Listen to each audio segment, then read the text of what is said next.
And you can't tell me nothing about this shoe, dude.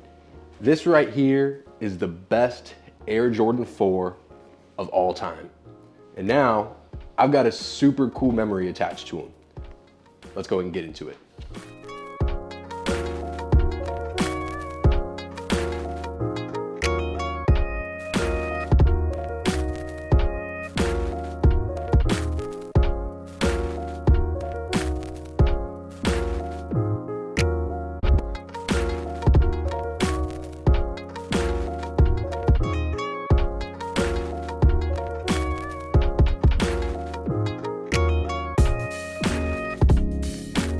What's good, YouTube? It's your boy Marcus, and today we got the shoe that needs no introduction, man.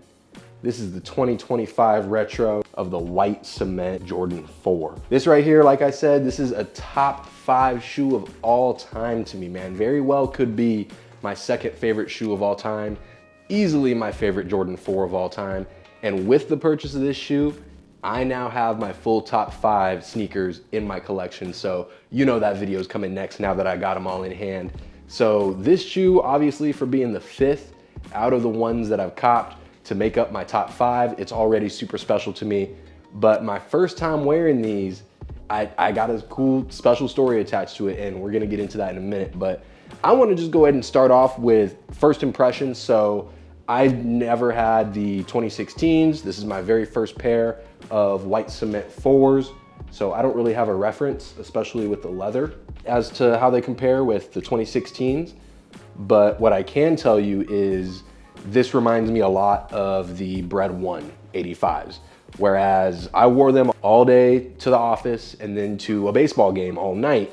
And then I wore them actually yesterday. We went out for some drinks and I wore them for maybe about 2 hours, something like that. And I could tell you that they're really comfortable, man. The break-in period is not long at all. I think I've already broken them in the first wear or even halfway through that first day.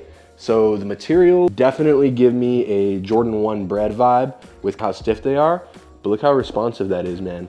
It's refusing to crease. It is absolutely refusing to crease, and I think that this is, like I said with the Bred 1s, I feel like this is the leather that I want all the time. I put them right next to my white cement 3s, right next to the Bred Reimagined 4s, and I think I will take this leather every day on my Jordan. Give me this type of leather. It just feels like it's meant to last. It feels like the creasing is gonna age a lot better than some of the other shoes that I have in my collection. Comfort-wise, I think they're just as comfortable as my Bred Reimagined 4s, just as comfortable, if not more comfortable than any 4 that I've worn. Where they got uncomfortable is when I was standing for long periods of time.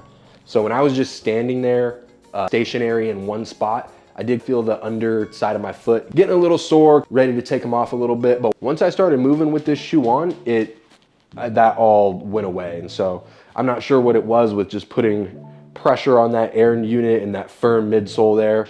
But standing around for a long time in these wasn't great. But honestly, walking long distances from the parking lot to the front of the stadium, all day at work, that type of stuff, not a problem in this, man. Not a problem at all. So let's go ahead and talk about it, man. My first time wearing this shoe was to a Cardinals game, man. I wore them to work, but it was a work outing, so we left the office and we went to a Cardinals versus Royals game at Busch Stadium. So some of my very first steps in this shoe were not only at Busch Stadium, but we got the full VIP treatment. We got to go into the stadium early before the general public was able to get in, and we were watching batting practice. We got to meet the manager. And so some of my first steps in the Air Jordan 4 white cement, in my very first Air Jordan 4 white cement, was on Major League Baseball dirt. So you can see the picture, I'll pop it up here. I cleaned them up a little bit, just really wiped them down with a wet paper towel, made sure they were dry. But my first steps in these were on Major League dirt. So the christening of this pair couldn't have gone any better. I wish that the Cardinals would have won the game, of course, but being at Busch Stadium and tying a super dope memory to these was a really good way to break them out of the box, man, because this is the type of shoe that is meant to be worn.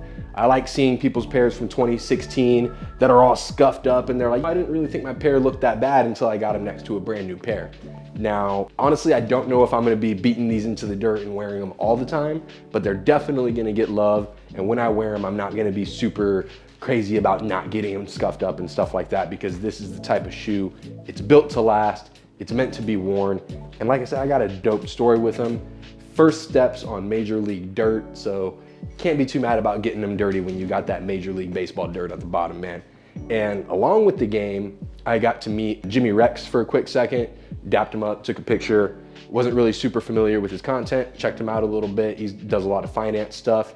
He's done big interviews with all sorts of people. But my favorite part of the game was after batting practice, bussing with the boys, the podcast guys, Will Compton and Taylor Lewan came out of the tunnel, and they were throwing the first pitch. So they were just gearing up, getting ready for the first pitch. And they were doing signatures for all the kids. And the person that was coordinating our event went up to their manager and was like, hey, can my guys get a picture real quick? And they were like, of course. So they came over, got a picture with us, dapped up Taylor Lewan, Will Compton, everybody was dapping up everybody in our staff. And I made sure that I went last because I just started my podcast with my brother, Real Talk Radio. Go ahead and subscribe over there. I'll leave a link in the description. Music stuff, hip hop, news, a little bit of fashion. He's a personal trainer and I'm a firearms instructor, so we're gonna get into a lot of that.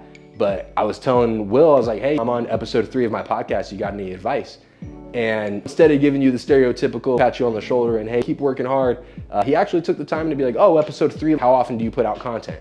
Oh, make sure your content is consistent, make sure you got good topics, and just keep pushing it. He actually had a little conversation with me there for a second. So I thought that was cool. He didn't have to do that. He could have just brushed me off with a one-word answer, but he made sure to have that fan connection, and that gave me more respect for Will Compton and the whole Bussin' with the Boys team, because they just looked like they were so easy to deal with, so easy to interact with, super cool, laid back dudes. And again, I'm rocking the 4s the whole time I'm doing this, and that was cool to get my podcast name to people like Jimmy Rex and people like Will Compton and Taylor Lewan, who have big platforms, and I could say the name of my podcast out loud to them and they'd give me a dap and say, hey, keep it pushing.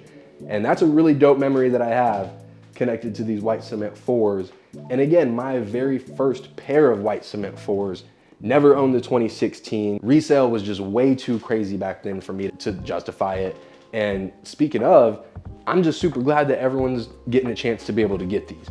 If you didn't hit on the raffle on release day, then resale prices aren't that bad. And I guarantee you 2, 3, 4 years down the road, this shoe's gonna be going for $400 or $500 or even $350 to $450, and you guys are gonna be regretting not picking them up at the $250 or $240 that I'm seeing them go for right now.